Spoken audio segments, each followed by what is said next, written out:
So this is Walnut, written by Kayleigh Mai Hinsley, a monologue for stage or radio. We are outside with Diana. I would like to try bungee jumping just once, to feel the wind in my hair as I plummet without fear and bounce back. You're watching me with questions building in your brown eyes, puzzlement balancing on your raised brow. It's such a thrill to surprise you. You tease me. Don't try to fly before you can dance, my darling. You'd better teach me to dance then. And you're whirling me around, waltzing to some silent tune, slipping round your mind, and I'm holding you tight. You feel thinner beneath loose linen. You're spinning me faster, almost knocking over the hamper, tipping wine everywhere, and I think nothing can break this, surely.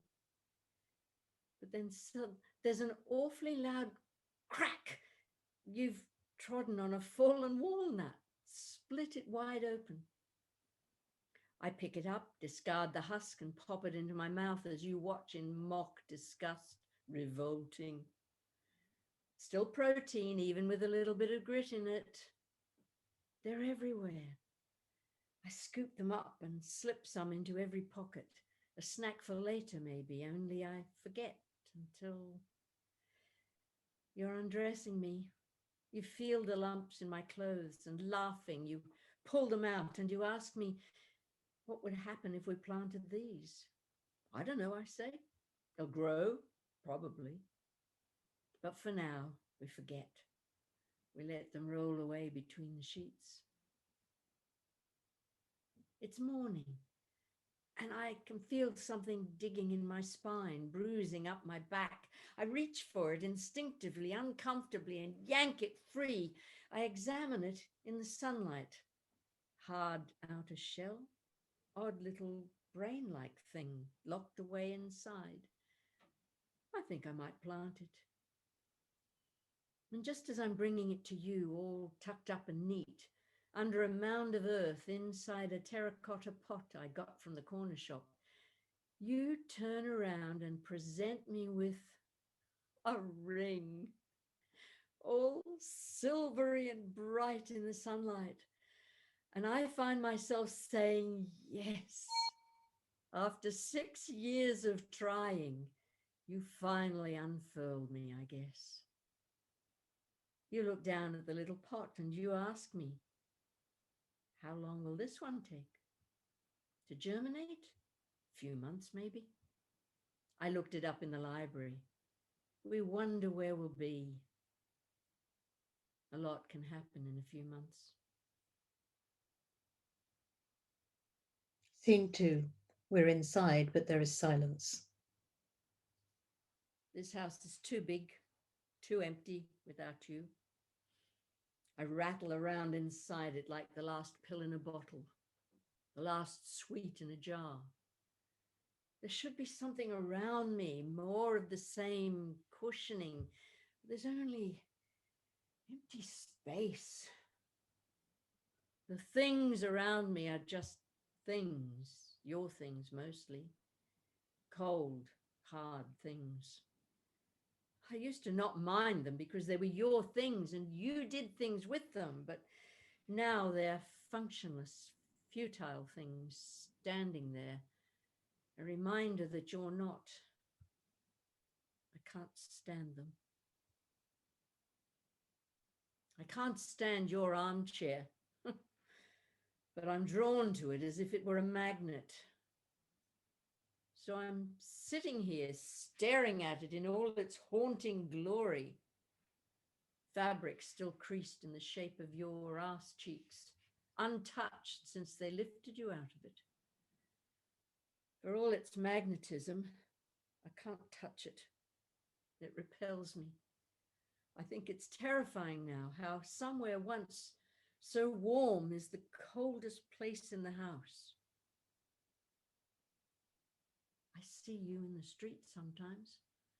A gold watch catches my eye or a plaid shirt.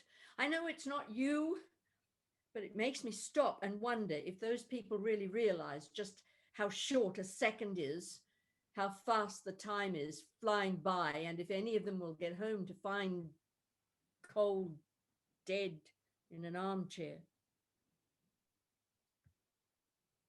I didn't think it would happen so fast. I thought we'd have a bit more time, just a bit. A few more months, maybe. They always said it was going to kill you, but you seemed just fine at first. It was only a cough.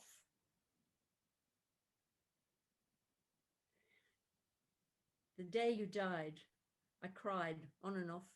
And in between, I took a great big black bin bag and rounded up all your pills, all your bits to do with being ill, and chucked them.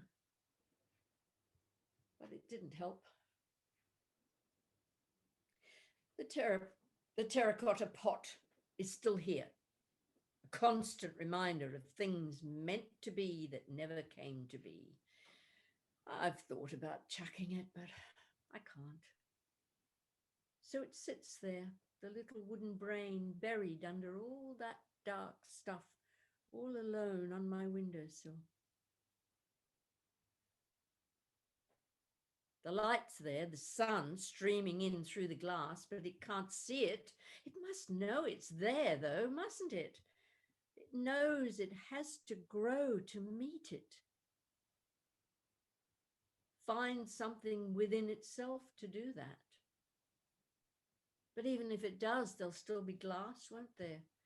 Separating it from the outside world, an invisible barrier to true freedom. That breath of fresh air, so strived for, may never come, and so it sits there, accusingly. Maybe I'm going nuts. I have to get out of this house. Scene 3. We're in a bar. I know you'd want to know if I'm having a good time, if I'm happy, so I have to try. So try to let this warm feeling soak up the sadness, like a root drawing up water. Except it's not going anywhere, just heating up for a while, like a hot bath. Once you're out, it's much the same. So my laughter tastes like a lie that I wash down with wine to avoid sympathetic smiles and people who pry. How are you coping? If I'm honest, I was happiest with you. They're asking if I miss the sex, like it's a program on the television full of disconnectedness. Yes, I say, and I've lied again, sort of, because the thing I want to say, the thing I need to pour out is no, it's everything else, everything that goes with it. I miss that more. Love, I guess. Love is so much more important than sex. But this is not the time or place. They ask if I've thought about dating. You can do it online now, they're saying. So they grab my phone, download some app, take some snaps and tell me they've found a match. I snatch it back, of course. I forget about the whole thing until ring. Scene 4. We're outside again. I still carry you with me, but I've found there's room now for something else too. It doesn't replace you. It doesn't even touch you.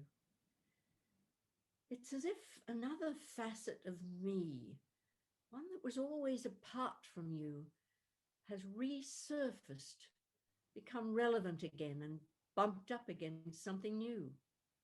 So yes, I am having a good time and I am happier.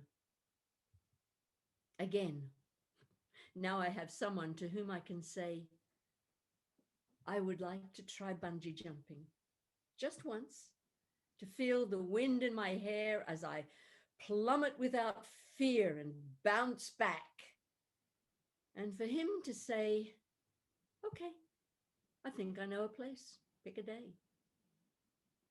So here I am on top of a 300-foot dam about to be strapped in. I didn't dare wonder whether this could happen, whether this was possible again, to feel not just alive, but on top of the world, quite literally. He's by my side, holding my hand. And you know what? I think I'm ready to jump. But oh, before I do, I have to tell you, our little walnut finally cracked open. I could never bear to chuck it, but it began to drive me nuts, so I stuck it in the freezer. Only last year, we had that big storm, the power went out and it began to thaw. And when I took it out, I felt my heart swell, not how it used to, with sadness, but with hope. So I thought I'd give it one last chance to grow, to remind me of you. And guess what? A little green shoot wriggled out, all perfect and new. I think it's going to be a strong one, and when it's ready, I'll put it outside and let it take root. The end.